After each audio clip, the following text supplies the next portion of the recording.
équivalent dans l'histoire de l'humanité. L'ensemble du cursus scolaire, du primaire à la post-graduation, était boycotté par la Kabylie pour arracher de l'État algérien le droit d'enseigner ce que la Kabylie prenait alors pour sa langue à la place du kabyle, la langue amazigh. Aucune école, aucun collège, aucun lycée et aucune université n'était fréquentée.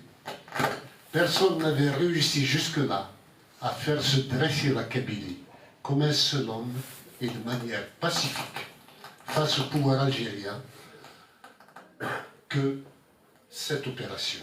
Ce fut un moment d'une exceptionnelle cohésion nationale de la Kabylie en faveur d'un droit élémentaire.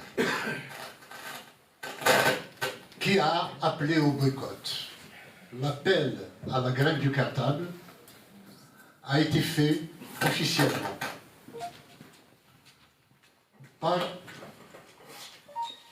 officiellement le 23 août 1994 lors d'une réunion du bureau du MCB Coordination Nationale, Mouvement Culturel Berbère, dont j'étais le président. Cela s'était passé dans l'appartement de Moumou Hloukad à Tizi Bouchen, banlieue d'Azazga.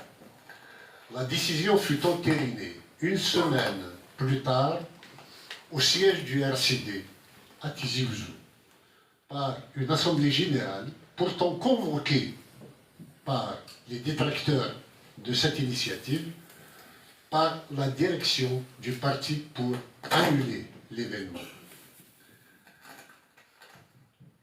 Le MCB Commission nationale, proche du FFS, à la surprise générale, annonce le 4 septembre son soutien au mot d'ordre du boycott.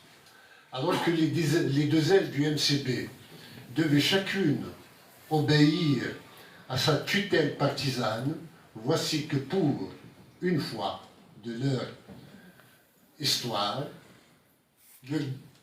donc obéir à leur direction politique respective, voilà que pour une fois, ils désobéissent à ces directions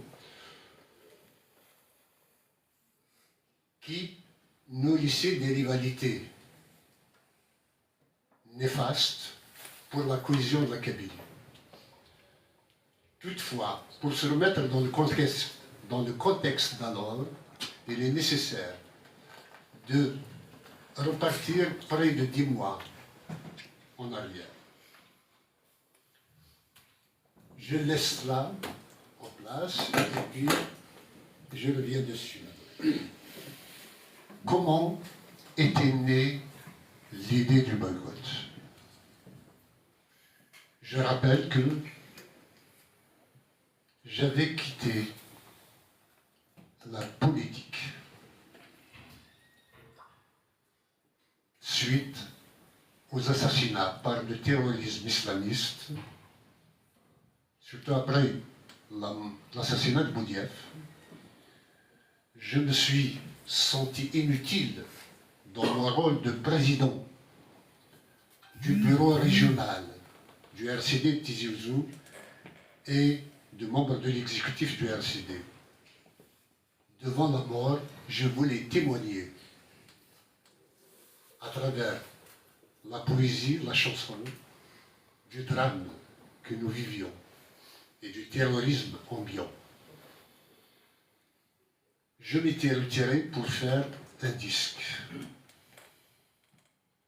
en 1993.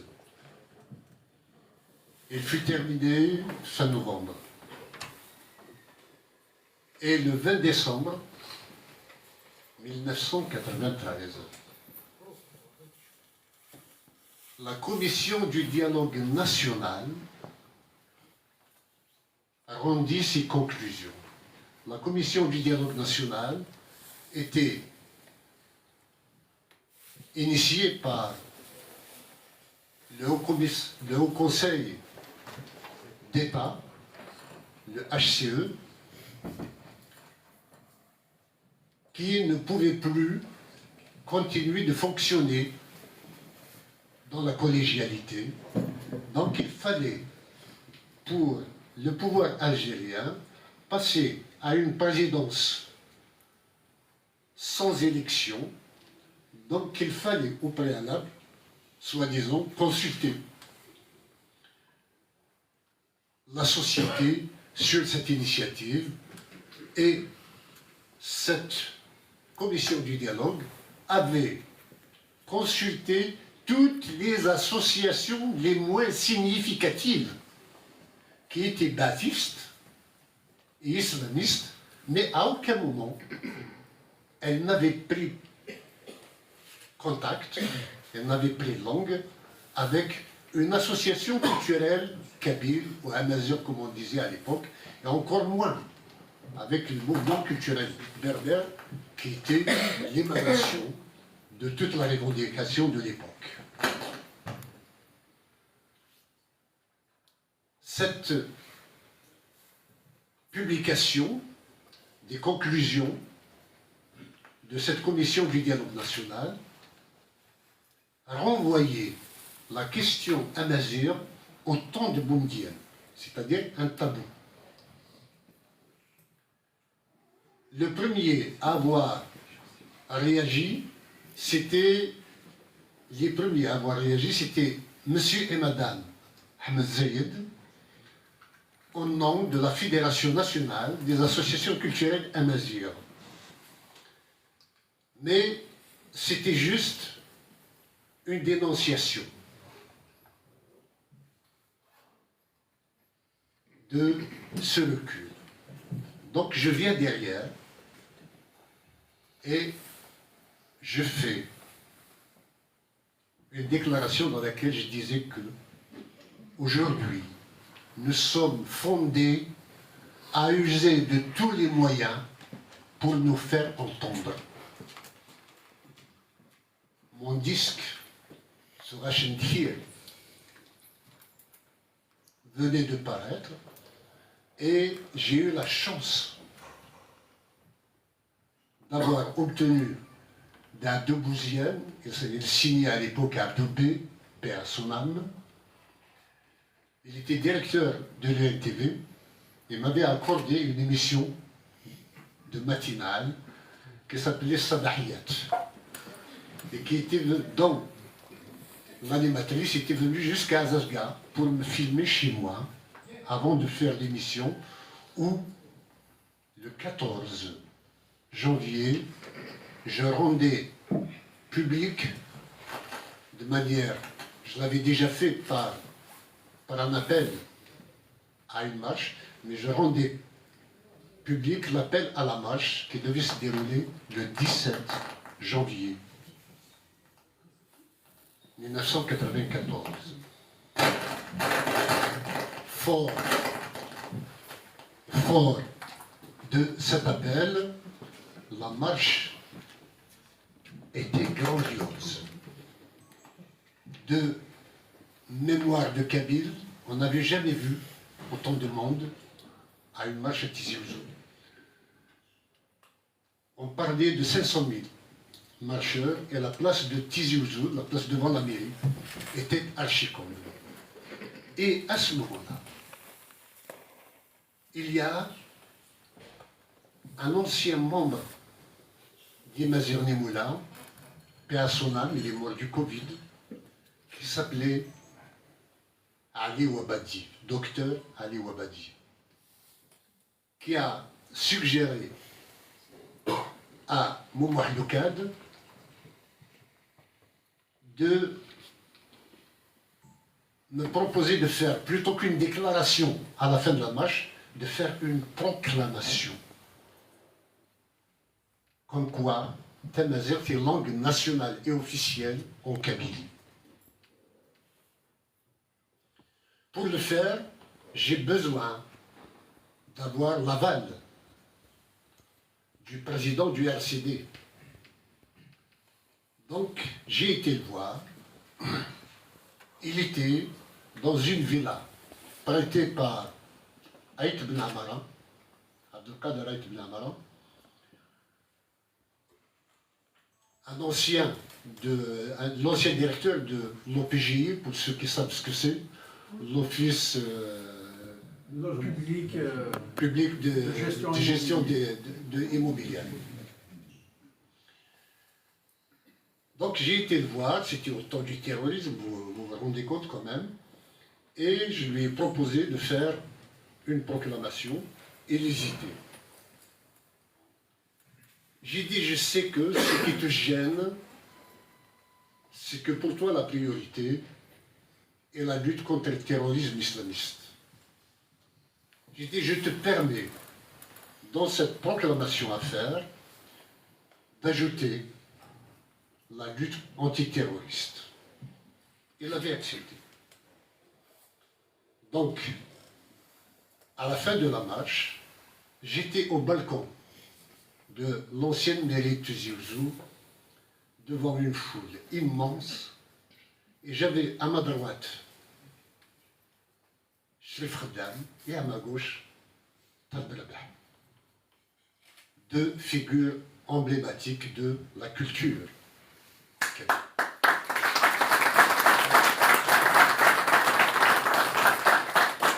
J'ai donc fait cette proclamation. Ce fut un séisme. D'ailleurs, je m'étonne que la vidéo de l'époque ait complètement disparu. Peut-être qu'il y a des gens qui censurent l'histoire. Le soir même, je reçois un appel téléphonique à la maison. J'étais à Tizi Bouchen, à Zazga. Mon téléphone sonne, je décroche. Oui, c'est la commission du dialogue national. Ah bon? Voilà, écoutez, vous êtes attendus demain à Djinan Mizaq, une résidence de la nomenclatura sur les hauteurs d'Alger. Avant d'y aller, j'ai consulté Saïd Sadi et nous avons rédigé ensemble un mémorandum. J'ai appelé les commissions nationales du MCB, notamment Djamel Zenati, pour lui proposer de venir avec moi. Il avait décliné l'invitation, mais il m'a dit qu'il soutenait, qu'il ne s'opposait pas et qu'il soutenait l'initiative. J'arrive, je pars donc avec uniquement Arzkarot. Je crois qu'il y avait Saïd Djbara avec lui et un membre du MCB, Coordination Nationale. J'arrive là-bas. J'ai été reçu par le général Touati. Je lui parle en kabyle, il me répond en arabe. Je reprends en kabyle, il reprend en arabe. J'ai essayé en français, il a répondu en français.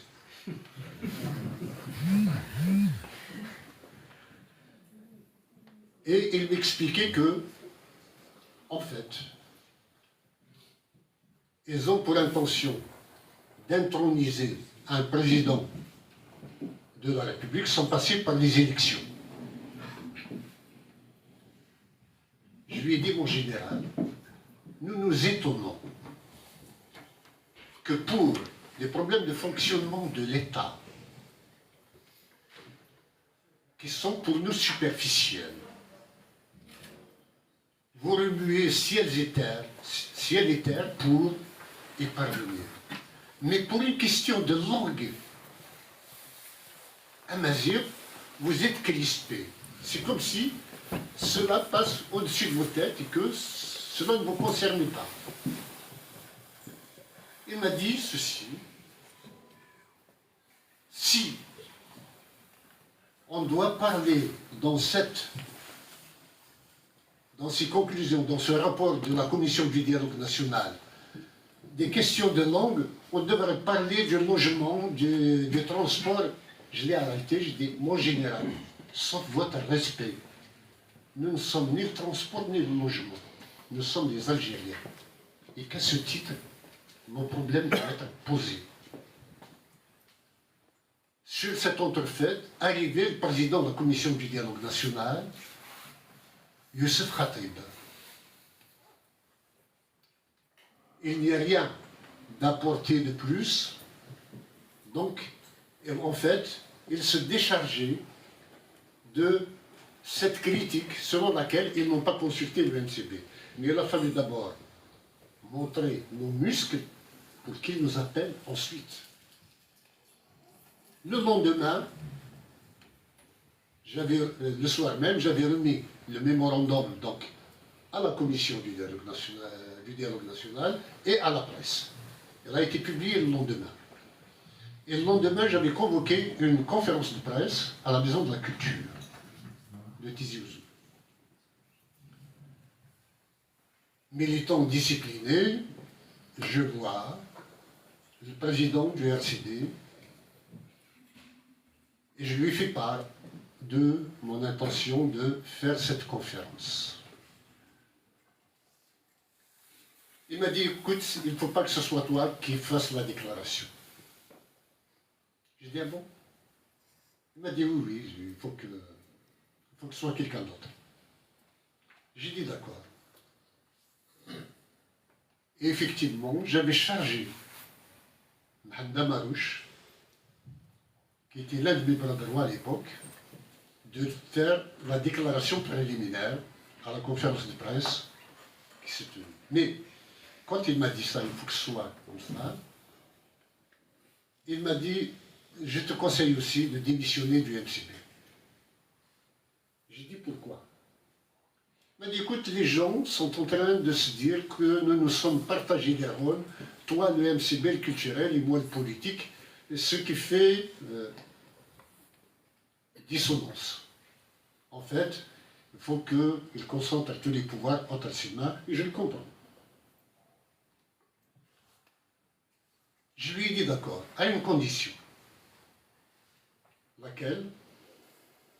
J'ai dit que on engage le boycott scolaire d'ici septembre, si, d'ici là, il n'y a pas de suite positive donnée à la revendication à Mazir. Ce qu'il m'a répondu m'avait abasourdi. Je ne change pas une virgule de ce qui a été dit. Si moi, je suis en charge des destinées du pays et qu'une quelconque région observe une grève générale, je considérerais cela comme de la désobéissance civile et je sévirai avec toute la rigueur que la loi suppose. Wow. J'ai dit, je me suis tu. J'ai encaissé et je suis parti à la conférence. Le lendemain, conformément à ma parole donnée, j'ai convoqué le bureau du MCB Coordination Nationale. Je leur ai dit, écoutez, voilà, il faut donner des structures, des instances au mouvement culturel berbère, et donc on commence tout de suite. Mais auparavant, chacun est libre de dire ce qu'il veut. Je ne l'ai pas fait part de mon intention de démission. Tout le monde s'est précipité à dire bon, on va passer par les élections pour élire le président, c'est-à-dire me reconduire à la tête. J'ai dit écoutez, ça, excusez-moi, ça on le laisse à la fin. Moi je voudrais qu'on parle du programme qu'on doit mettre sur place pour affronter d'autres échéances. Et quel programme? J'ai dit écoutez, moi je vous propose un boycott scolaire en septembre prochain.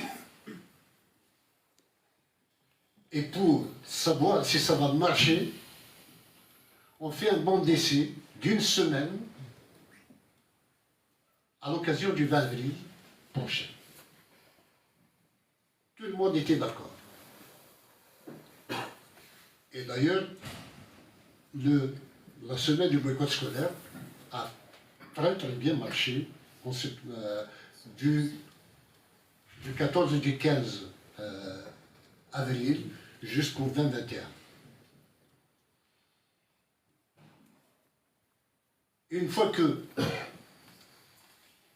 le programme a été adopté, la décision a été adoptée, j'ai dit maintenant on peut passer à l'élection du conseil. Le conseil, c'est très simple, nous n'étions pas nombreux, il fallait 2 responsables par wilaya. Et c'était très vite fait. Et par la suite, il fallait élire un président. Tout le monde m'a dit, on va vous élire en tant que président. J'ai dit, écoutez, j'ai donné ma parole d'honneur de démissionner. Je ne suis pas candidat. Je vais vous dire, Saïd Sadi m'a même demandé de mettre Ould Hadi en tant que président. Wow. Tout le monde s'était élevé contre cela, et ce fut Majid Nazir qui fut désigné en tant que président de la coordination ce jour-là. Mais depuis ce jour-là, Ould Hadi, probablement sur l'instigation de la direction des sponsors, essayait de mettre des bâtons dans les roues à toute action du MCB conduite par Majid Nazir. Moi, je me suis quelque peu retiré et je laissais faire. Ceci dit, une fois que la semaine du 20 avril était arrivée, j'étais là pour gérer avec tout le monde la grève du cartable. C'est là où on a parlé de la grève du cartable. Le boycott scolaire, c'est plus tard. Ça avait bien marché. Et j'étais avec Matoub Nas. Nous avons été, même pendant, à l'occasion du 20 avril, nous avons été à Bouira pour chanter, et dans le stade. Et avant de chanter, on nous avait averti qu'il y avait des terroristes dans l'assistance et qu'il fallait annuler le concert. Donc nous sommes rentrés. Quelques jours plus tard,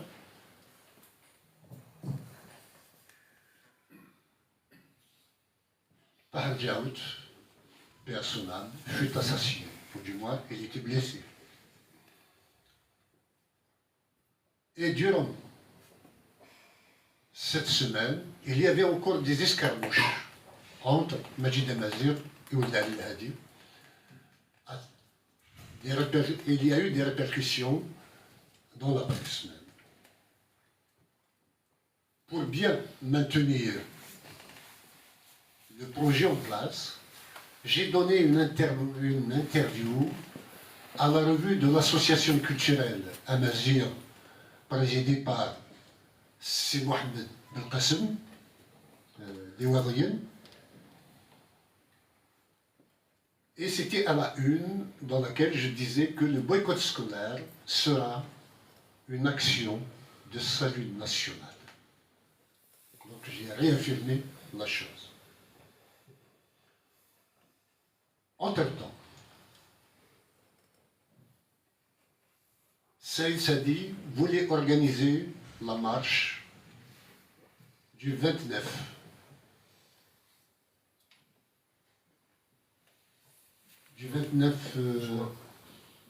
juin.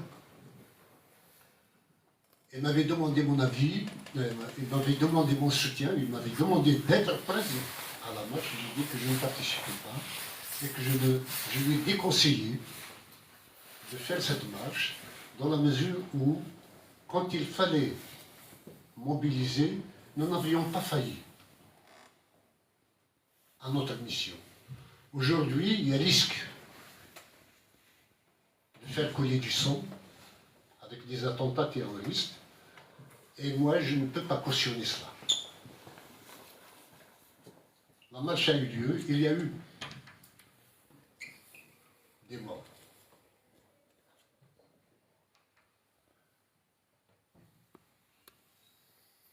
Vers fin juillet, voyons que les luttes intestines entre Majid Amazir particulièrement et Ould El Hadi, qui était toujours actionné d'ailleurs, s'amplifiaient. Je m'en remets au président du RCD qui passait ses vacances en France. Je l'ai eu au téléphone en lui disant, écoutez, de grandes échéances nous attendent et Ould El Hadi et Majid Amazir ne cessent de se disputer. Il est temps de mettre un terme à ces dissensions. Il me répond au téléphone ceci. Ah, Farhat, je t'ai dit, le MCB est un monstre que nous avons enfanté, toi et moi. Maintenant, il faut faire un infanticide. Wow. J'ai dit, je m'en charge. Il a donné ordre d'obéir momentanément à ce que je voulais réaliser. J'ai réuni donc tous les protagonistes et le bureau, l'Assemblée générale du LCB. Ça s'était tenu le 3 ou le 4 août 1994, en présence de Mustafa Bachar et Ould El Hadi et autres. Résultat, j'ai été réélu à la tête du MCD au grand désespoir du président du parti. Et la première déclaration que j'avais faite, parce que moi qui l'avais senti orienté contre lui, alors que je n'en avais sûrement pas l'intention, j'avais dit dans la déclaration, devant le drame national qui secoue le pays, il serait irresponsable de faire passer des intérêts, des carrières et d'individus devant le devoir national. Qu'est-ce qui s'est passé? Un étrange tract aurait circulé à partir du 29 juillet, 30 juillet, signé par le GIA, menaçant quiconque allait reprendre le chemin de l'école de représailles et d'assassinat. J'ai tout de suite compris que ce n'était pas le GIA et que c'était le boycott scolaire qui était visé. Comment se fait-il que le MCD puisse superposer un même mot d'ordre sur les islamistes? Entre-temps, Mustafa Bachar eut un accident cardiaque personnel. J'étais sincèrement très gêné par cet appel officiellement islamiste, mais que je savais être celui des services algériens pour empêcher le boycott. J'essayais de trouver des arguments pour quand même continuer l'opération. J'ai été sauvé in extremis par le roi du Maroc, qui le 20 août avait annoncé que dorénavant, le Maroc reconnaissez la dimension amazigh qui fait partie de la personnalité marocaine et que la langue va être enseignée et reconnue.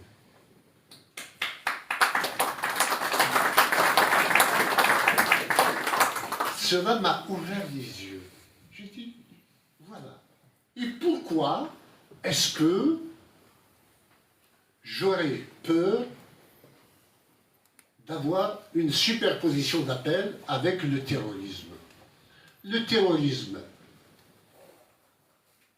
vise la prise de pouvoir. Le MCB veut résoudre un problème de société, question culturelle.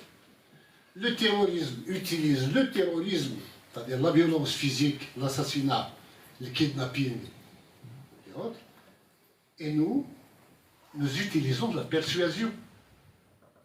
Il n'y a rien qui puisse superposer l'un sur l'autre. Donc, je suis fondé à continuer sur la lancée du boycott. J'ai convoqué le bureau du MCB, comme je vous l'ai dit, qui s'était passé dans l'appartement de Mohamed Gad à Zazga.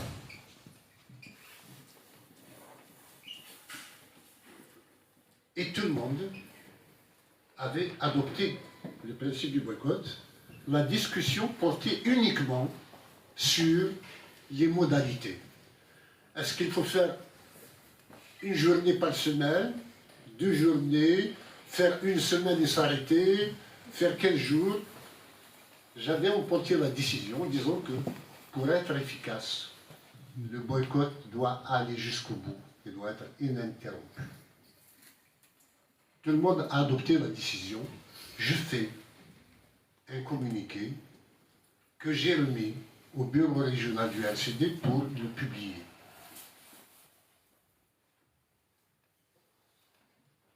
J'ai attendu le lendemain, le 24, il n'y avait rien. Le 25, rien. J'ai attendu le 26, il n'y avait rien. Le 27, j'ai décidé d'aller au siège du RCD. Et ce fut Mohamed Kharban qui m'a accueilli. J'ai dit, où est le communiqué que je vous ai remis pour être donné à la presse et publié? Et Mohamed Kharban qui me fait un sourire grimaçant en disant, est-ce que le docteur est au courant? Ah, j'ai dit, bon, c'est ça qui bloquait jusqu'à présent. J'ai pris le billet le soir même pour venir à Paris rencontrer Saïd Sabi. Le lendemain, il m'avait donné rendez-vous, c'est ce que j'ai raconté dans une séquence il y a quelque temps. Ça s'est passé au pont de l'Alma. C'était ce jour-là qu'il m'avait dit que de toute façon, tu vas voir, le FFS va te bombarder, va te tomber dessus. J'ai dit, écoute, le jour où le FFS me tombera dessus, je réagirai. Mais il était hors de question que je cède à son injonction d'arrêter le boycott. En fait, ce jour-là, il avait signé un papier qui était paru le lendemain, le 29 ou le 30 août. Il était paru dans la presse, signé par un certain, probablement un pseudonyme, Abdelkader Zoraïdesh, disant qu'il est temps que cette grande force démocratique qui est le MCB annule son appel au boycott scolaire et joigne ses efforts pour lutter contre les fossoyeurs du savoir que sont les terroristes islamistes. Je connais le style de Saïd Sabi, je l'ai reconnu dedans. Il peut ne pas être de lui. J'appelle le rédacteur en chef. J'étais en France, hein, donc je l'ai vu la veille, donc le lendemain, son papier est paru. Aussitôt qu'il est paru, j'ai lu la déclaration, j'ai appelé le rédacteur en chef de Liberté, c'était, à son âme, lui aussi, Hassan Ouanjli. J'ai dit, écoute, tu as vu le papier là qui est paru aujourd'hui, signé Abdelkader Zoraïdesh, Inadoui. Nous venons de décider tous les deux, tu sais qui c'est, mais oui, bien sûr. Nous venons de décider tous les deux que le boycott aura lieu.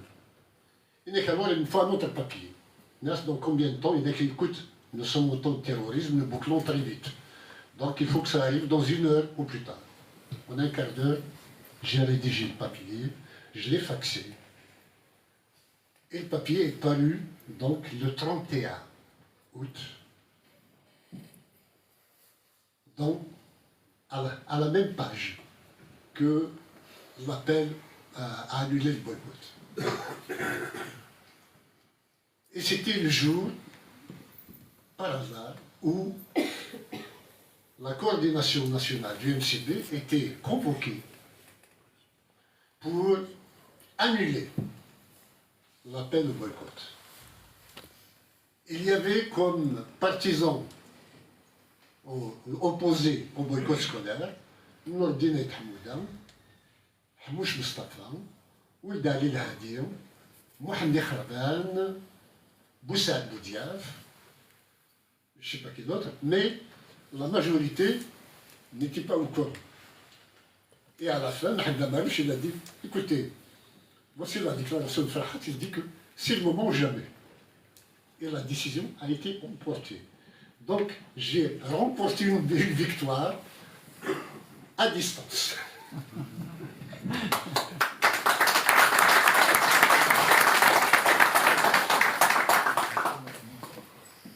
Voilà. Et donc, juste le 4 septembre, je suis rentré au pays, bien sûr. Le 4 septembre, il y a eu les commissions nationales qui s'étaient réunies à Tizi Ouzou.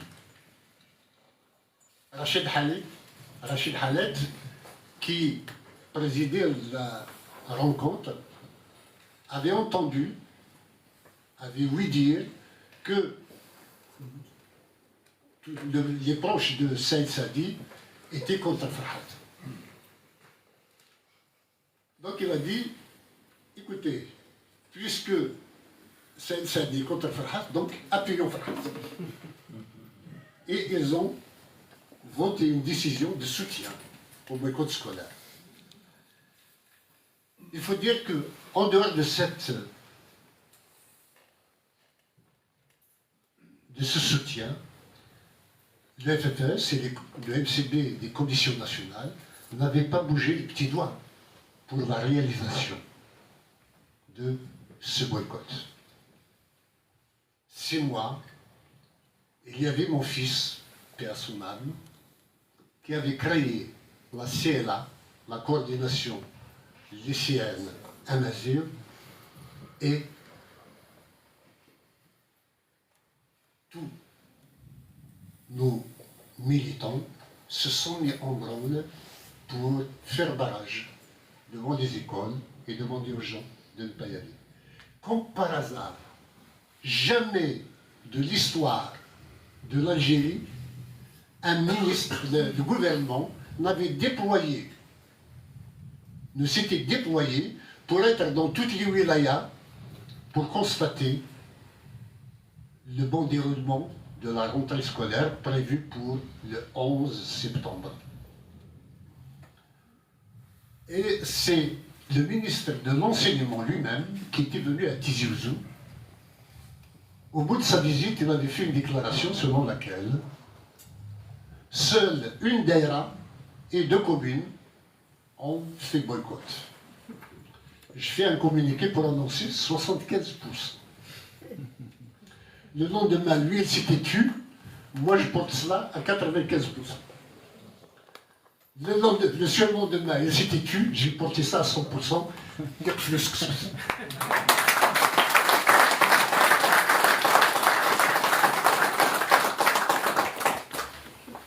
Voilà le boycott tel qu'il s'était déroulé. Mais, juste, le premier jour du boycott, il y a eu un événement. Le pouvoir venait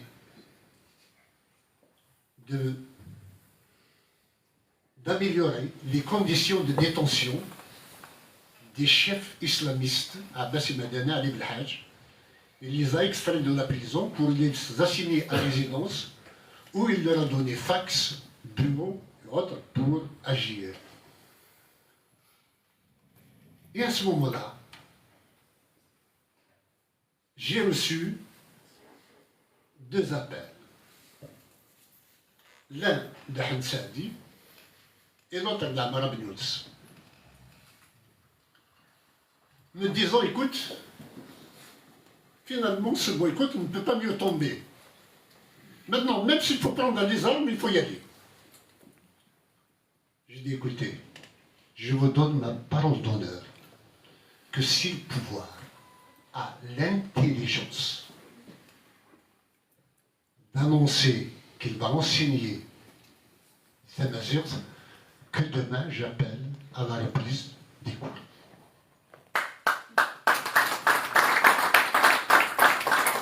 Je ne joue pas le destin de la Kabylie, d'une génération, à travers les luttes de clans au sommet. Finalement, qu'est-ce qui s'était passé? En fait, il y avait le clan éradicateur qui s'était porté garant devant le clan réconciliateur au sommet de l'État, les pro-islamistes et les anti-islamistes. Les anti-islamistes ont promis que la Kabylie n'allait pas bouger à la rentrée scolaire. Et le clan réconciliateur, qui prévoyait d'entamer des négociations avec les islamistes, avait sursi, lui aussi, à son intention de dialoguer avec les islamistes. Sauf que j'ai été le grain de sable qui a fait dégringoler toute la machine. Le boycott a eu lieu, la Kabylie a bougé. C'est ce qui a amené en représailles le clan réconciliateur à mettre en résidence surveillée les chefs islamistes. Et qu'est-ce qui s'est passé? Voyant que j'étais intraitable sur les principes, Ould Ali Hadi, actionné toujours par 6 mètres, a commencé avec Mohdi Kharbat à organiser des marches. Et ça a commencé à marcher. Il y a eu une réunion du MCD, au siège du RCD, où je m'étais opposé aux marches pour des raisons de sécurité. Nous n'avions pas les moyens d'assurer la sécurité aux gens. Et je me souviens, Nordin doit le regretter probablement maintenant, là où il est. Et j'ai une tendre fraternité pour lui, quel que soit ce qui a été entre nous. Il m'a dit, pourquoi tu as peur qu'il y ait des attentats? S'il y a du sang, pourquoi pas? J'ai dit, moi, je ne veux pas de sang. Je refuse qu'il y ait du sang versé juste pour faire plaisir à d'aucuns. Et voyant que les marches marchaient, ils ont continué à en organiser. En voyant que ça s'organisait, ça marchait, Saïd Saadi prit son plus beau style pour envoyer le 16 septembre, c'est pas le 17 septembre, dans toute la presse, un appel à la résistance nationale contre le terrorisme en tant que droit et en tant que devoir. Mal lui en pris, c'était le jour où les commissions nationales se réunissaient à Tizi Ouzou et à la fin de la réunion étaient venus me voir dans un appartement à Tizi Ouzou pour sceller une alliance. Je leur ai parlé de la grève générale que je préparais pour le 21 septembre. Le 21 septembre était la date programmée pour un nouveau dialogue du pouvoir avec les partis politiques. Donc pour ce jour-là, pour les Guinées, j'avais organisé au nom du MCB, une grève générale. Et mes amis, mes partenaires des commissions nationales du FFS m'ont dit, écoute, nous ne marchons pas. Puisque c'est pour des objectifs partisans que tu fais cette grève, nous ne marchons pas. Si tu veux qu'on marche, j'ai dit, si je change la date, est-ce que vous marchez? Ils m'ont dit oui. J'ai dit, on l'a fait le lendemain. Tout le monde était d'accord.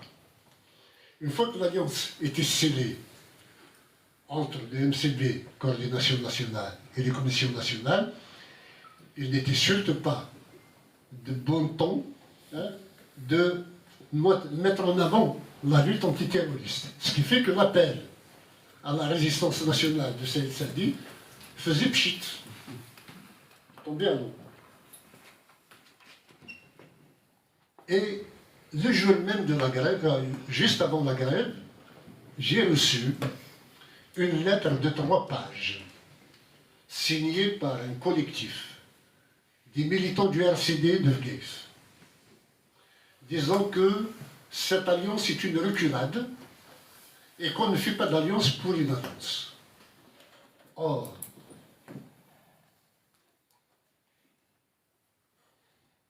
si j'ai fait cette alliance, c'est juste parce que, pour la première fois de l'histoire, se présentait l'opportunité que la Kabylie parla d'une voix, d'une seule voix. J'ai cassé le programme du MCB Coordination nationale pour faire une alliance officielle avec le FFS. Derrière, c'était le FFS. Il aurait été criminel de ma part d'empêcher la Kabylie de parler d'une seule voix à une période.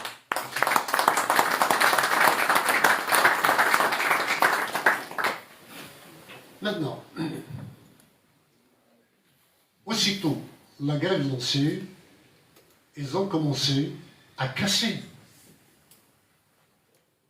cette unité, cette union réalisée qui était fragile, durant la marche notamment, en attaquant, en agressant les militants du FFS, en parlant de lutte contre le terrorisme et d'éradication et autres choses.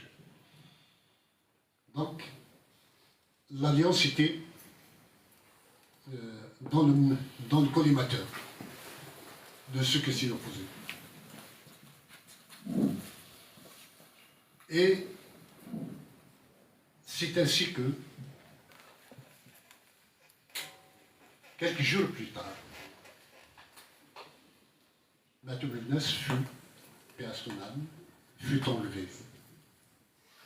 C'est une autre histoire que je vous raconterai dans une autre séance. Pour le moment, pourquoi j'ai décidé du boycott scolaire? Je l'ai dit dans Noël en otage. J'ai décidé du boycott parce que, nous étions en plein terrorisme, en pleine guerre physique entre islamistes et militaires algériens. J'ai engagé un boycott scolaire qui était pour montrer qu'il n'y a pas que les armes comme solution pour résoudre des conflits d'intérêt national. Deuxièmement, pour ce qui nous concerne, tant que le pouvoir était fort, il nous avait réduits au silence. Il nous a embastillés, il nous a insultés, il nous a méprisés. Depuis qu'il y a l'ouverture démocratique entre guillemets, il fait la sourde oreille. À partir du moment où le terrorisme menace l'existence même de l'État algérien, le pouvoir en place et ceux qui étaient de notre mouvance étaient d'accord pour une alliance avec les militaires contre les islamistes. Le choix inverse fut fait par le FFS. Ils soutenaient les islamistes contre le pouvoir algérien, chacun considérant que le plus dangereux étant celui-là. Pour le RCD, le plus dangereux, c'était l'islamisme, et pour le FFS, le plus dangereux, c'était le pouvoir. Et je me suis dit, tant qu'il était fort, ce pouvoir, il a fait notre malheur. Maintenant qu'il est menacé et affaibli, c'est le moment ou jamais de profiter de la situation. Les conditions historiques sont idéales pour mettre le couteau sur la gorge et dire, écoutez, ou vous reconnaissez Tamazigh, ou nous, on ne s'allie pas avec vous. Parce que j'étais sûr que si le pouvoir finissait par avoir le dessus sur les islamistes, qu'ils se retourneraient contre nous à la fin, même si nous étions aussi alliés. Ouais. Donc, il était hors de question de céder sur les principes. Voilà ma narration jusqu'à aujourd'hui. Le reste, on vous en parlera la prochaine fois.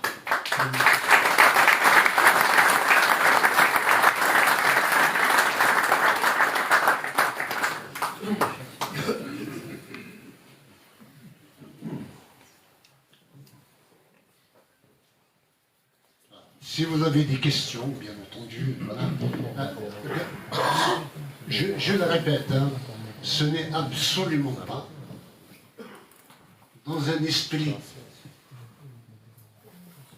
de malveillance envers qui que ce soit que je fais ces révélations, mais juste dans l'esprit de restituer les événements pour l'histoire et la mémoire du peuple kabyle. Rien que cela.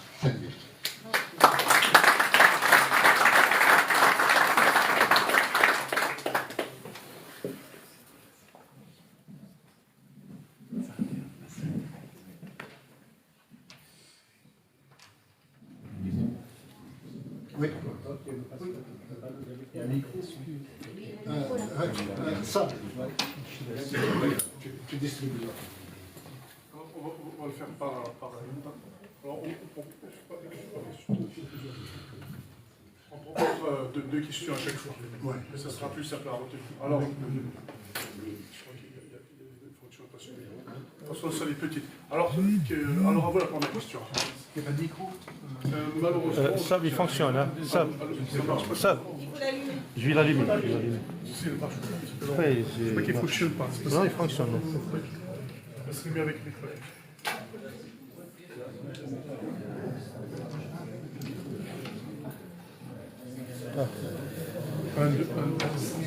Allô.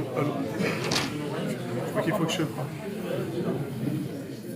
C'est allumé, juste le volume. Hein. Je l'ai allumé. C'est mieux déjà, là, voilà. S'il vous plaît, on continue. Donc la première question à monsieur, vous présentez, vous posez votre question. Merci. Bonjour, je remercie monsieur Meini pour son très long exposé tiré de son expérience personnelle et vécue. Je prétends Lionel Kudenek, militant associatif, donc très proche des cultes, travaillant pour le pluralisme linguistique. Oui, je vous connais. Question est simple. Le représentant du Maroc, vous avez dit qu'effectivement la Mazir allait avoir droit de cité au Maroc, quand vous avez eu effectivement cet homme en face de vous. Je voulais savoir, suite à cette cacophonie du boycott des écoles, qu'est-ce qu'il en est advenu de la langue amazigh dans les écoles, même si les premiers textes pour l'amazigh datent de 2000, 2001, 2002, sans concrétisation sur le terrain. Et je voulais savoir s'il y a au moins pour les Kabyles une issue, un tant soit peu,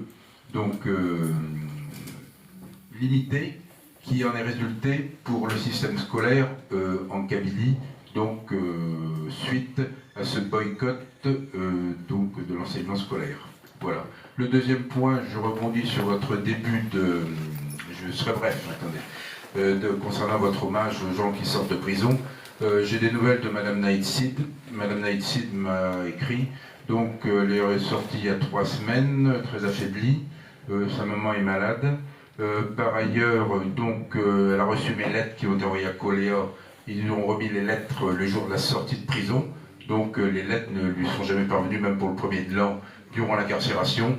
Et donc ce n'est uniquement lors de la sortie de prison qu'elle a reçu l'intégralité des lettres que j'ai remises. Alors parallèlement, elle fait certainement l'objet d'une interdiction de sortie du territoire national. Son commerce a périclité. Ce ne sont pas des éléments privés, et c'est public. Et par conséquent, je me suis engagé effectivement, si elle arrivait à rentrer sur le territoire français, à lui chercher un poste dans le domaine de l'enseignement des droits de l'homme à l'université de Brest, donc où il y a possibilité pour une personne réfugiée, ce qu'elle serait d'office, effectivement d'enseigner les droits de l'homme, donc, compte tenu de ce qu'elle a acquis comme expérience à Genève. Je vous remercie de m'avoir écouté. Merci. Merci infiniment. Il y a une question intéressante, mais au préalable, je salue au passage, moi également, Kamira Naïd Sid, qui est une dame de grande valeur. Elle a gardé sa dignité, quoi qu'il arrive, quel que soit le prix qu'elle a payé, comme tous les autres détenus kabyles qui se sont gardés de céder au chant des sirènes du pouvoir. Concernant la Mazir, on m'a discrédité. Le RCD, après mon éviction du RCD, a tout fait pour me démolir, en disant que j'ai emmené mes enfants en France pour aller à l'école, alors que tous les autres étaient observer la grève. C'est comme si j'avais trahi les miens. On en parlera plus tard, on parlera d'autres événements plus tard, quand on aura à aborder ces événements. Écoutez, quels que soient les torts et les travers de ce boycott scolaire, de cette opération, citez-moi une seule action menée par la Kabylie depuis 1963 à ce jour, qui soit aboutie comme le boycott scolaire. C'est la seule action qui a été positive, qui a ramené, qui a acculé le pouvoir algérien à reconnaître de fait et de jure la dimension amazigh et de commencer à enseigner l'amazigh dans les écoles. Jamais, ni l'affaire du FFS de 61-65, ni celle du printemps berbère 80, ni l'action de la Ligue algérienne des droits de l'homme n'avait apporté un résultat concret pour la Kabylie en dehors de cette opération.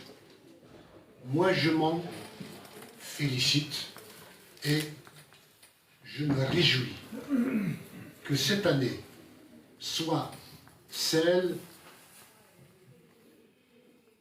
d'un abrutissement épargné à toute une génération pendant une année en Algérie. Et n'oublions pas que c'est la génération du MCD qui a fait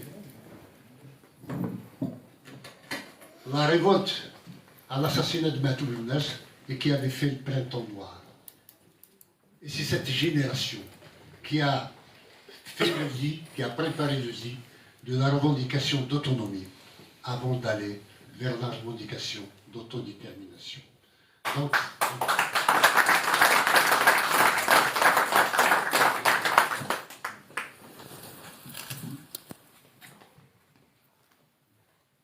concernant cette opération, l'amazigh est devenu par la suite triturer. Nous parlerons de la fin du boycott et du cafouillage qu'il y avait à ce moment-là.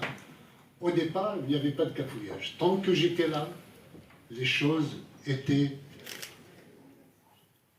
menées de main de maître.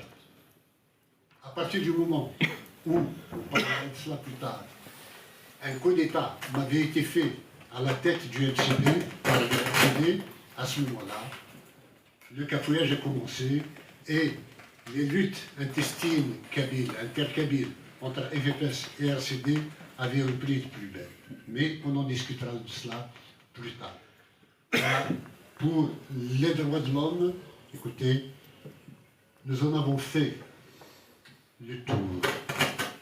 Nous étions dans les années 70 à parler de droits culturels et linguistiques avec Avril 80. Puis, ce combat nous a amenés vers celui des droits de l'homme. Et le boycott scolaire nous a enseigné, après que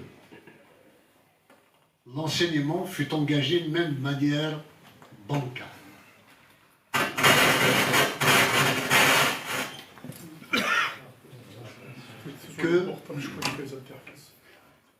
Il nous a enseigné que la question linguistique n'était pas une question essentielle pour la Kabylie. C'était une question subsidiaire. La question essentielle, c'est celle de l'existence en tant que peuple, en tant que nation, en tant qu'État. Mais c'est par tâtonnement que nous sommes venus, petit à petit, à trouver, par filet de lumière qui passait par des interstices de notre combat et nous amener vers l'autonomie avant d'aller vers l'indépendance. Voilà, le boycott scolaire est le prélude à ce que nous vivons aujourd'hui. Je vous remercie.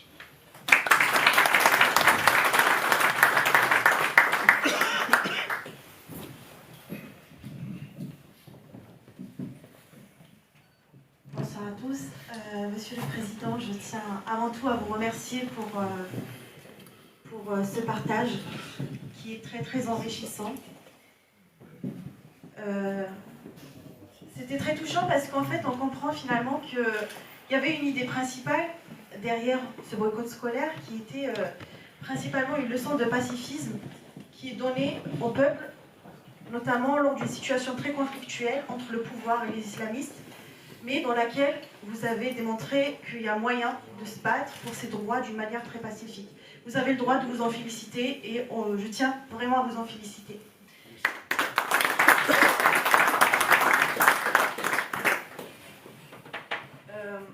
J'ai préparé plusieurs questions, mais je ne vais pas m'étaler. Ma première question, vous avez expliqué donc, que vous avez choisi ce moment par rapport à la situation politique interne, mais pourquoi précisément 94 ? Ma deuxième question, donc excusez-moi, je vais juste ouvrir mes notes.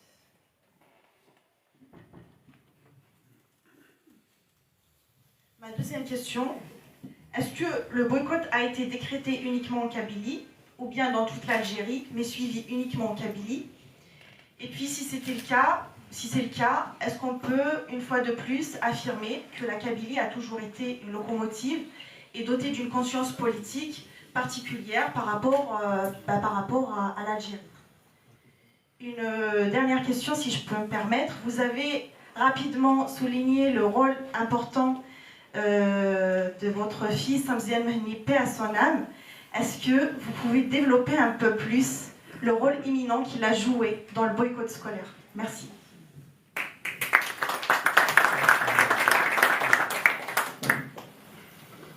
Merci. Est-ce que le boycott n'a eu lieu qu'en Kabylie? Hélas, oui. Nous parlions des Amazirs et nous pensions naïvement que tous les Amazirs allaient suivre le mot d'ordre du MCB de boycott scolaire à travers l'ensemble du pays.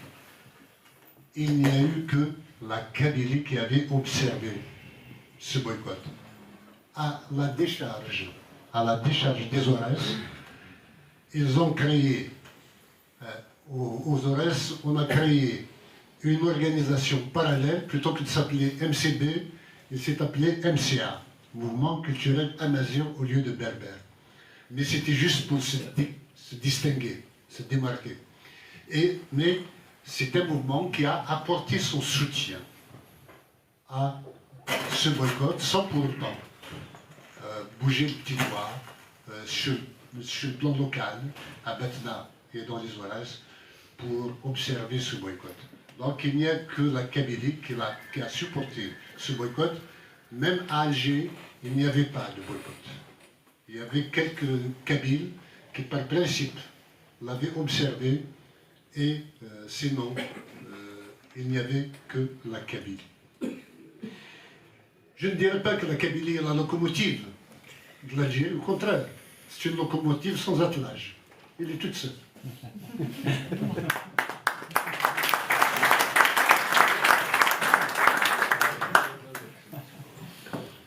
Oui, c'est là que l'on s'est rendu compte que nous étions seuls avant de le réaliser de manière plus grave et plus douloureuse lors du printemps noir 2001 et lors de l'assassinat de Matoub également. Beaucoup disent que Matoub était un Algérien qui l'avait pleuré à l'époque en dehors de la Kabylie et qui continue de le pleurer aujourd'hui en dehors de la Kabylie. Ouais.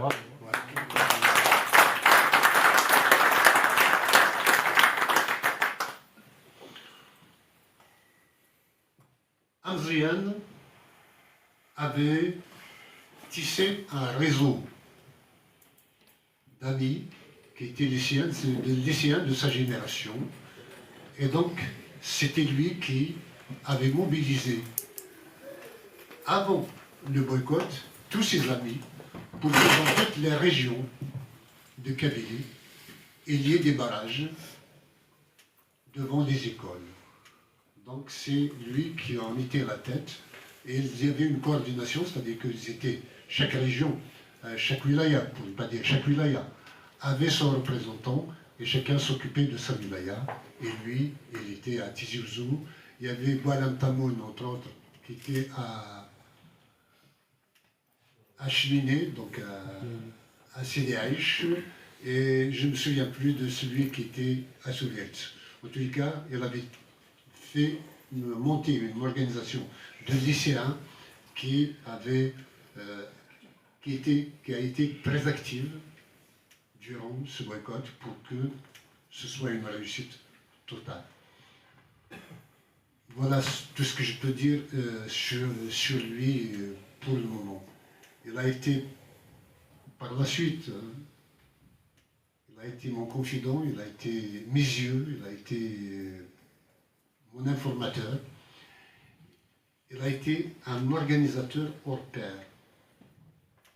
Durant la traversée du désert, qui était la mienne, de la fin du boycott scolaire jusqu'à 2001, c'est lui qui avait organisé tout un réseau de solidarité autour de moi. Paix à son âme.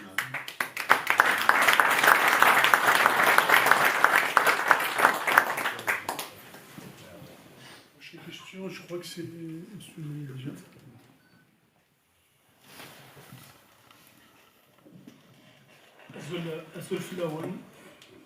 Monsieur le Farhat Mehni, le président de l'ANAVRAD, président du mouvement pour l'autodétermination de la Kabylie, je vous salue, moi qui ai plus tendance à être critique dans mes interventions, je me suis dit aujourd'hui, ça ne fait pas coutume, donc je vais essayer de... Je peux que m'incliner en fait devant votre sincérité, devant votre courage et votre façon de réciter les faits. Si vous savez à quel point j'ai été content au moment où vous avez refermé cet ordinateur devant vous, parce que je me suis dit, après tout, est-ce qu'elle a vraiment besoin de ça pour réciter les choses? Et c'est à partir de ce moment-là que votre regard, il était en face des regards de toutes les personnes qui sont présentes ici et ailleurs aussi. Et il y a un sourire aussi qui a accompagné vos dires. Donc, je vais parler sur mon cas personnel. Peut-être ça a été aussi le cas de certaines personnes ici. Le fait que je n'ai pas étudié pendant une année, ça m'a permis vraiment d'explorer en fait le Roiville, les forêts qui étaient autour de chez nous, Essif et tout ce qui suit. Et ça m'a permis aussi de faire beaucoup de rencontres des on a organisé des tournois de foot, j'étais très jeune, hein. Donc ça a lié des liens d'amitié, de découverte et de connaître beaucoup plus mon territoire. J'imagine que les objectifs dans lesquels cette initiative a été programmée, c'était beaucoup plus importante que ça, que vous avez cité la menace du terrorisme, le mépris de l'État algérien et puis l'importance de mettre la Maziriti à sa place. Donc, personnellement, peut-être il y a certaines personnes qui disent que j'ai rien contre la langue arabe, c'est qu'un petit détail. Pour moi, c'est pas un petit détail parce que elle est menaçante et puis elle a essayé de remplacer la langue kabyle parce qu'on n'a jamais eu, on a étudié le français et l'anglais aussi, mais on n'a jamais eu de problème avec ça parce qu'on a senti vraiment que c'était complémentaire. Donc pour moi, la langue arabe, oui, c'est pas un petit détail, c'est un grand détail parce que l'intention était de remplacer la langue kabyle. Donc, parce que je me suis dit, après tout, cette initiative, cet événement devrait servir d'exemple pour tous les Kabyles, pour qu'ils sachent qu'on peut s'unir sur quelque chose. Et puis, vous-même, si vous avez réussi vraiment à atteindre, vous l'avez prononcé tout à l'heure, le chiffre de 100% pour cette initiative et cette démarche, je me suis dit, allez, pourquoi pas réussir aussi une autre initiative qui est beaucoup plus grandiose, celle de l'indépendance de la Kabylie. Vous avez commencé votre discours en disant qu'il y a des personnes qui ont essayé de vous démolir. Donc il y a des gens qui ont essayé, les gens qui essayent toujours, je leur souhaite bonne chance. J'ai jamais vu un château se faire démolir. Ma question, je ne vais pas m'attarder pour laisser le temps pour d'autres personnes pour intervenir. Ma question, c'est quoi? C'est, à un moment donné, vous avez évoqué une rivalité néfaste pour l'union des Kabyles.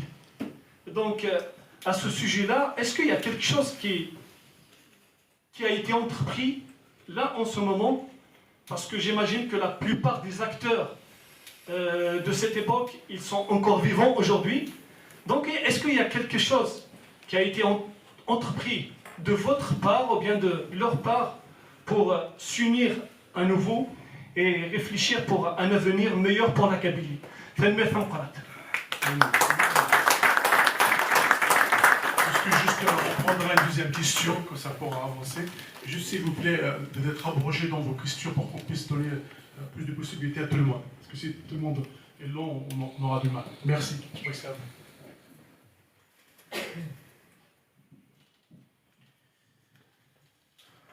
Bon, merci à tout le monde, merci à Farhat pour ton exposé limpide. Tu as dévoilé quand même, tu as enlevé un certain voile, pas islamique, mais un certain voile sur des entorses du processus, enfin, de l'avant-boycott. Ma question, c'est bien dommage, vous avez laissé au fait sur notre fin. Ma question, elle est un peu anticipée. Hein. C'est pour probablement la prochaine réunion, mais elle paraît tellement importante. C'est un point qui me paraissait important et je vais poser la question là-dessus.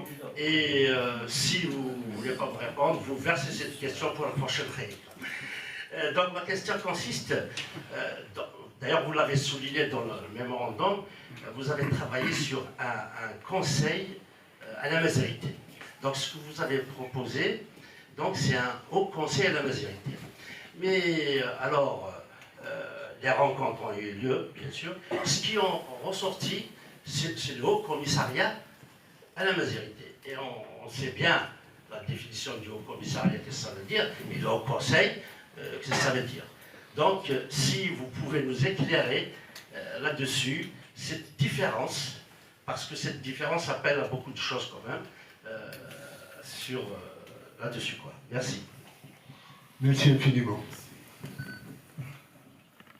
Je commencerai par justement la réponse à mon ami Majid Boukla sur le résultat, l'institution mise sur pied. Même détournée de son sens véritable, il n'empêche que le pouvoir a pour la première fois mis genou à terre. C'est cela qu'il faut retenir du boycott. Ensuite, je traiterai de cela plus tard. Les documents sont là et nous en discuterons une autre fois. Et tu me permettras, s'il te plaît, de ne pas tu ne m'en voudras pas, de reporter ça à une autre fois. C'est un débat qui viendra plus tard.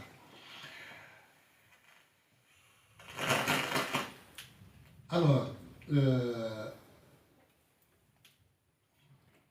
mon cher Qassem m'a parlé de la question linguistique. J'ai dit que, voilà, la langue arabe n'est pas mauvaise en elle-même. Les Arabes ne sont pas mauvais en eux-mêmes.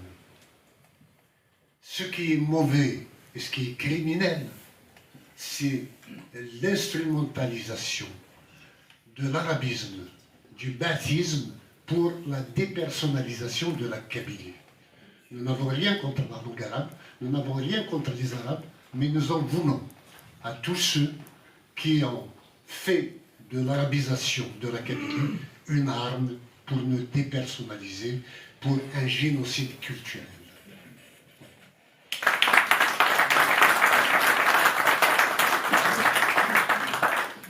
Concernant maintenant les machines, plusieurs machines de démolition engagées contre moi, je crois que je les ai toutes détraquées.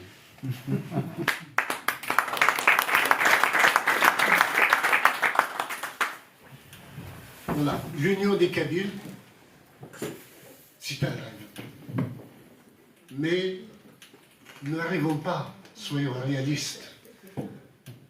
On fait l'union sur quelle base et pour quel objectif? Sur quelle modalité? J'ai apporté un début de réponse dans Mémorandum pour l'indépendance de la Kabylie, où j'avais dit que il faut discuter avec des individus et non pas des groupes. S'il y a des organisations, nous sommes là. S'il y a des organisations qui veulent négocier une alliance, travailler avec nous, nous sommes tout à fait disponibles. Faudra-t-il pour autant entamer les discussions et nous répétons que nous sommes ouverts à toutes les propositions d'alliance interkabyles. Comme hier, aujourd'hui et demain, nous serons toujours disponibles vis-à-vis des partenaires kabyles qui veulent aller de l'avant. Qu'on ne nous demande pas de renoncer à ce que nous sommes, à nos revendications essentielles. Maintenant, s'il peut y avoir des actions à faire ensemble, en commun, nous l'avons fait. Il n'y a pas longtemps, une marche le 14 mars, je pense. C'était tous les Amazirs, toutes les forces qui étaient convoquées. Bon, que le déséquilibre soit en termes de présentiel, soit flagrant, cela n'était pas dû à la faute du Mac. Cela est dû à la faiblesse de la mobilisation de nos partenaires. Donc nous sommes à rester nous-mêmes et nous avons marché et même tué des choses pour ne pas gêner nos partenaires. Une union, dans une union, qu'est-ce qui se passe? Ça, c'est ce que je développe même dans un livre apparaître prochainement, toute organisation postule à l'hégémonie. Dès qu'elle ne peut plus assurer d'hégémonie, elle régresse. Et seule une organisation majoritaire peut entraîner derrière elle les autres secteurs et organisations. Si on est de même importance et sur le même pied d'égalité, il n'y aura jamais d'accord.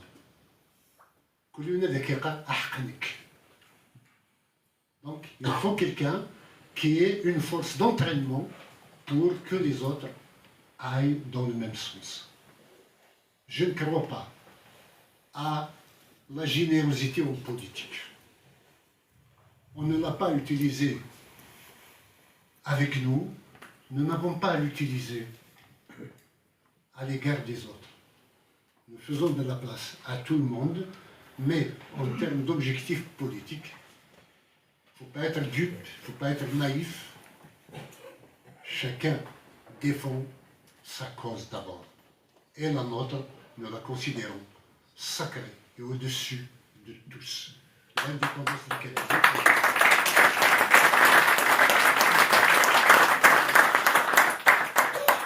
Voilà, je crois qu'on est arrivé quand même au bout de... Est-ce qu'on va faire encore une ou deux dernières questions, on arrête là. Alors, une pour... Alors, une dernière par la suite. Azul.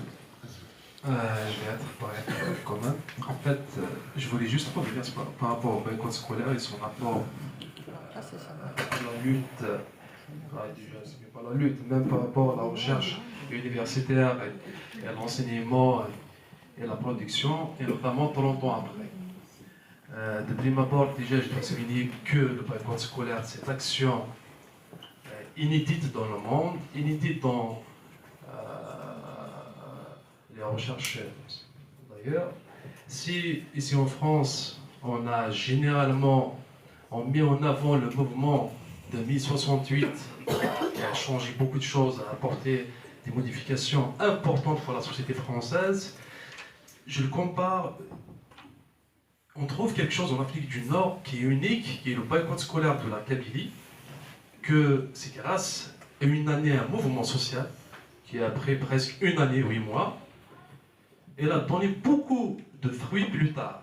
Commençons déjà, bon, il est parti, j'ai vu Farid ici, qui était juste C'est le fait de bouger de micro qui fait ça. D'accord. Qui était l'un déjà un rescapé de la bande de la marche de 29 juin que vous avez cité. Et en même temps, il fait partie de la promotion de la première des enseignants, de la promotion de Boulid Malik de 95 à la première des enseignants de Tamazight. C'était important.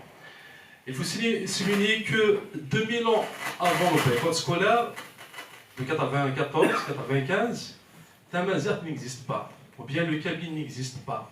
Une langue qui est marginalisée, qui n'a jamais été enseignée, qui n'a jamais été introduite dans aucun système éducatif national, malgré que ça existe à l'époque coloniale, des initiatives de Boniface, etc., dans un autre cadre. Mais aucun système éducatif national d'un État nord-africain, basé ou autre, n'a introduit l'enseignement de Tamazight. Et depuis, qu'est-ce qu'on constate? Tamazight, je dis l'école, Tamazight il était à l'école, le Kabylie il était à l'école en Kabylie, parce qu'on doit dire les choses clairement. Et puis, qu'est-ce qui s'est produit? Si le mouvement berbère de 80, il a arraché quelque chose, à savoir les deux départements des Iouzo en 90, puis en 92 le département en Afghaïd, mais c'était pas suffisant, c'était rien du tout, c'était quelque chose, bon c'était important, c'était rien, mais bon, c'était important à l'époque, mais c'était consacré seulement à la formation de post-graduation, mais depuis le boycott scolaire, il y avait l'introduction de Tamazight dans le système éducatif en Kabylie et ailleurs, même si les statistiques donnent autre chose.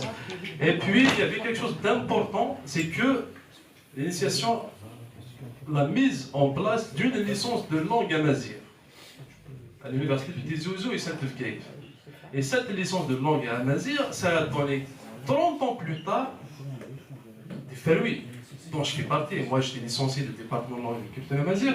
Et juste peut-être tout le monde ne le sait pas, je me permets de le dire, Talhat Mahali fait partie aussi parmi les étudiants qui ont été inscrits en post-graduation à l'université de Tizi Ouzou dans le département Amazigh. D'ailleurs, tout à ton honneur, j'ai découvert récemment, hein, pour le dire. Oui, c'était en 88-89. Ben voilà, c'était tout à ton honneur.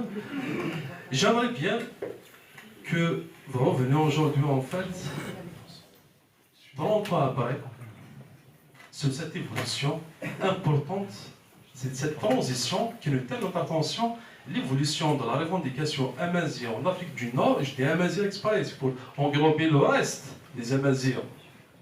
Notamment, j'ai pensé à l'Azawad, j'ai pensé aux Amazirs de Libye, évidemment pour la Kabylie, etc. Cette évolution d'une revendication linguistique et culturelle vers des revendications territoriales. Est-ce que vous pouvez nous revenir un petit peu sur ça? Merci. C'est une messe.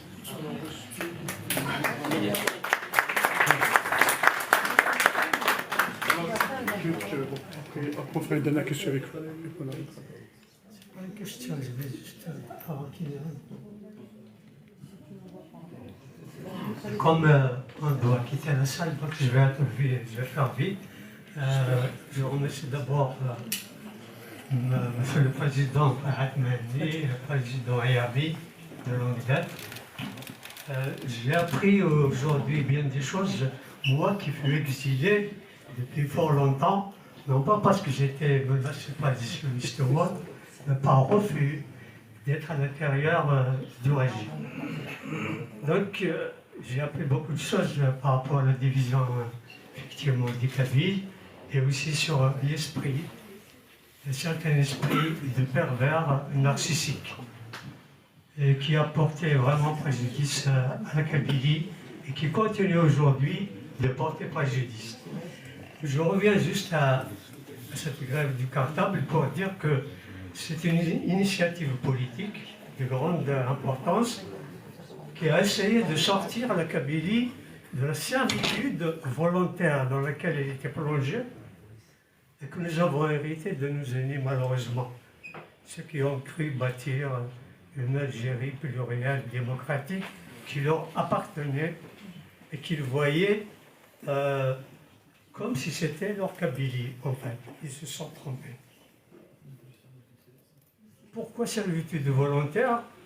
Parce que, comme a dit un certain Malcolm X, on a confié nos enfants, l'éducation de nos enfants, à nos ennemis. Alors vous voyez ce qui en est sorti. C'est une idéologisation accrue qui a donné lieu à une culture des plus barbares et qui ne supporte plus le moindre écart par rapport à l'idéologie officielle qui est faite, qui est fondée depuis la naissance sur la fin de la Kabylie, qu'on le veuille ou non. L'objectif du reste du pouvoir algérien, c'est l'effacement de la Kabylie au risque de détruire tout le peuple kabyle dans son ensemble. C'est ce qu'elle a commencé à faire, notamment depuis 2021. Donc on voit aujourd'hui que dans nos écoles, par exemple, même à l'école primaire, toute action, toute la fin de l'année, la rentrée, il y a des gendarmes et des policiers qui assistent et qui terrorisent en fait nos enfants. Et le risque, c'est que nos enfants aujourd'hui risquent de grandir dans l'habitude de la tyrannie. C'est-à-dire poursuivre en fait cette servitude volontaire. C'est pour ça que nous devons réfléchir. Ce n'est pas au président de répondre aujourd'hui, je ne pose pas la question. Nous pouvons tous réfléchir aujourd'hui comment sortir de cela avant l'indépendance. Comment, qu'est-ce qu'on peut faire, quelles sont toutes les actions que nous pouvons mener. Je vous remercie. Merci. Juste un point. Je ne pense pas que nos enfants grandissant dans la tyrannie grandissent dans la servitude volontaire. C'est dans la servitude forcée et non pas volontaire. Je reviens sur ce qu'a dit Samir, l'université et le boycott. Moi, je m'étonne que 30 ans après, il n'y ait pas de thèse universitaire sur le boycott scolaire. C'est resté un tabou. C'est resté un non-dit. C'est comme si le fait qu'on enseigne aujourd'hui le Tamazight, comme on dit, mais c'est le kabyle qu'on enseigne, soit tombé du ciel comme ça, et c'est de bonne grâce et tout, alors qu'il y a eu des épreuves, il y a eu le sacrifice d'une génération durant une année pour arracher ce droit. Donc, je suis étonné personnellement que même les universitaires, surtout les universitaires kabyles, n'aient pas tenté de mener des recherches sur cette période. Voilà. Aussi simple que cela. Et ce serait peut-être une lacune à enlever d'ici quelques temps. C'est un appel de ma part à ce que des volontés se dégagent pour éclairer notre histoire sur notre passé, notre mémoire. Voilà. Concernant Tamazight, bon, comme tu as dit, effectivement, il n'a jamais été officiellement enseigné, mais il n'empêche que Ibn Tumr, par exemple, faisait ses prêches en berbère. C'était le chef suprême. C'était le Khomeini de l'époque. Et un certain Salah Ibn Tashfi avait lui aussi traduit le Coran en berbère en son temps. Les Kabyles ont commencé à écrire le kabyle en lettres arabes à un moment donné, avant qu'il y ait la colonisation et l'adoption de caractères latins. Disons que, mais chacun dans sa langue, c'est-à-dire qu'il y a énormément de documents libyens et maliens, à Tombouctou notamment, documents écrits en Tamazight, mais en caractère arabe, en général. Il y a une documentation assez importante, mais de là à la déchiffrer. Maintenant, la façon d'écrire de l'époque, sans voyelles, sans lien, on ne sait pas comment on va déchiffrer ces écrits.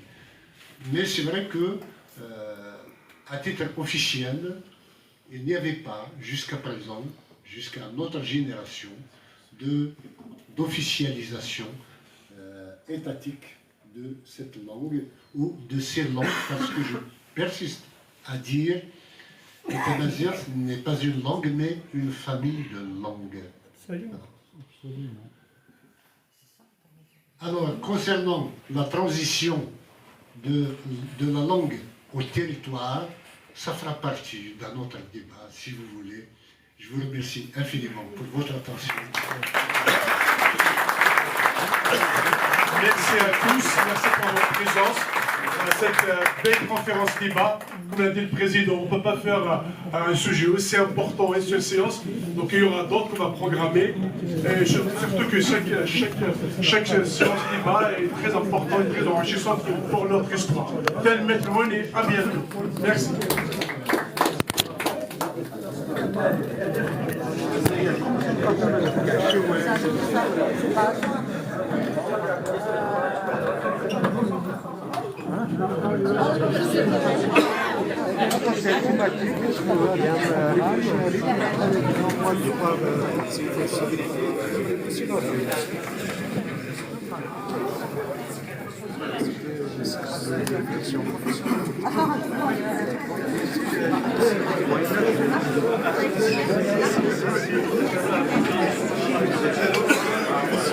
سوى المونتاج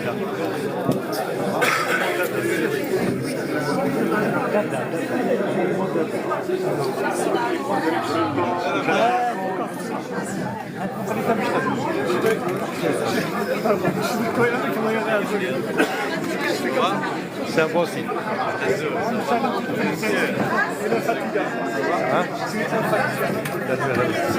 S'il y a quelqu'un que l'État algérien doit rechercher aujourd'hui en administration, on peut dire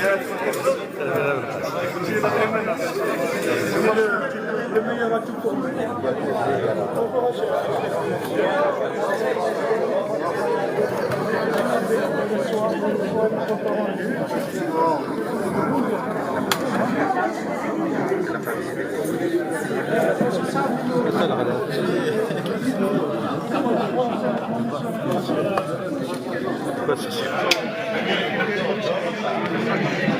Tfoضل كيف